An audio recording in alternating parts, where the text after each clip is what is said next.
नमस्कार। बिहार कांग्रेस ने विधानसभा चुनाव से पहले एक बड़ा दांव खेला है।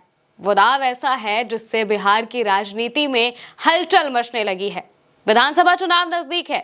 सुगबुगाहट हो रही है कि नवंबर से पहले, जाहिर तौर से ऐसा कहा जा रहा है कि दिवाली से पहले, या कि अक्टूबर में दिवाली है और उससे पहले ही बिहार में विधानसभा चुनाव हो सकता है। और अब कांग्रेस ने एक ऐसा दांव चल दिया है जिससे बिहार की राजनीति बदल सकती है।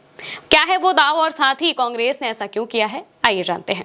दरअसल कांग्रेस ने अति पिछड़ा वर्ग यानी कि ईबीसी को लुभाने के लिए एक नई रणनीति अपना ली है।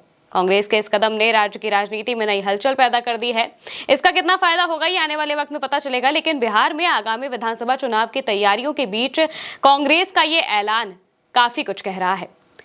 कांग्रेस ने अति पिछड़ा वर्ग यानी कि ईबीसी को लुभाने के लिए एक नई रणनीति अपना ली है। पार्टी ने ऐलान किया है कि वो ईबीसी समुदाय को उनकी जनसंख्या के अनुपात में राजनीतिक भागीदारी देगी। ये घोषणा 1 जून को पटना के सदाकत आश्रम में आयोजित एक सेमिनार में की गई है। सदाकत आश्रम में सेमिनार आयोजित किया गया था जिसका नाम अति पिछड़ों का सवाल बनाम कांग्रेस की भूमिका था। इस विषय पर सेमिनार आयोजित हुआ। सेमिनार कम अभिनंदन समारोह था और इसी समारोह में यह ऐलान किया गया कि ईबीसी के लिए उनके अनुपात के हिसाब से राजनीतिक भागीदारी दी जाएगी। इसमें प्रदेश के विभिन्न हिस्सों से आए अति पिछड़ा समाज के लोग और प्रतिनिधियों ने हिस्सा लिया था। कार्यक्रम में कांग्रेस ने एक प्रस्ताव भी पारित किया है जिसमें पार्टी ने अति पिछड़े वर्ग की सामाजिक, शैक्षणिक और आर्थिक भागीदारी सुनिश्चित करने के लिए संघर्ष करने का संकल्प लिया है।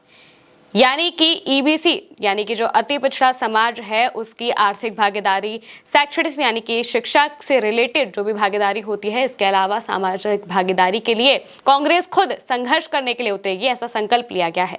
पार्टी ने कहा है कि यह मुद्दा उसके राजनीतिक एजेंडे में सर्वोच्च प्राथमिकता में रहेगा। यानी कि बिहार चुनाव में और बिहार विधानसभा चुनाव के अलावा बिहार की जो राजनीति है उसमें ये मुद्दा कांग्रेस के लिए पहले नंबर पर है, प्राथमिकता रखता है और इसीलिए यह ऐलान किया गया है। दूसरी तरफ अगर इस ऐलान के प्रभावों की तरफ अगर हम बात करें तो राजनीतिक विश्लेषकों का ऐसा मानना है कि कांग्रेस का ये कदम बिहार की सियासी बिसात पर बड़ा प्रभाव डाल सकता है, क्योंकि अति पिछड़ा वर्ग राज्य का एक अहम वोट बैंक है।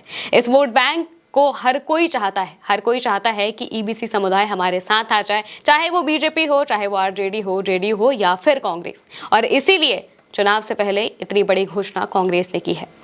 अब ये देखना दिलचस्प होगा कि कांग्रेस की ये रणनीति आने वाले चुनावों में कितनी कारगर साबित होती है और दूसरे दल इसकी काट कैसे निकालते हैं। लेकिन उससे पहले आपको हम ये भी बता देते हैं कि बिहार में ईबीसी समुदाय का जो जाति समीकरण है वो कैसा है।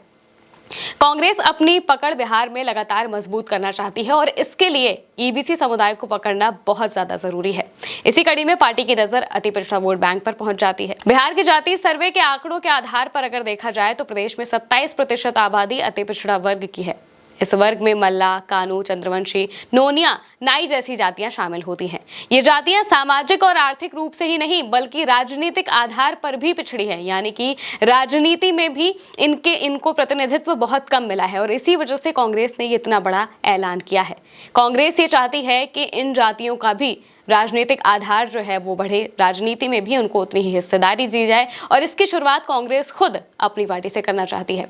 बीजेपी और एनडीए ने अति पिछड़ों के सबसे बड़े रहनुमा यानी कि जो पूर्व सीएम कर्पूरी ठाकुर थे उनको भारत रत्न से सम्मानित किया था। इसके अलावा उनके बेटे रामनाथ ठाकुर को केंद्र में मंत्री भी बनवाया। यानी कि इस वर्ग का साथ हर राजनीतिक पार्टी चाहती है।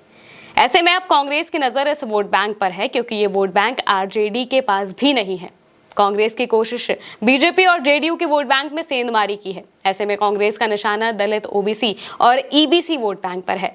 दलित और ओबीसी ज्यादातर कांग्रेस के बातों में आते ही हैं, कांग्रेस से जुड़ते ही हैं। वहीं अब ईबीसी वोट बैंक के लिए कांग्रेस ने इतना बड़ा ऐलान कर दिया है।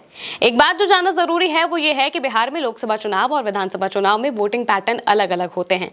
तो भले ही बीजेपी को लोकसभा चुनाव में हावी रही, एनडीए लोकसभा चुनाव में हावी रही, लेकिन विधानसभा चुनाव में ये प्रदर्शन एनडीए दोहराएगी ऐसा कहा नहीं जा सकता।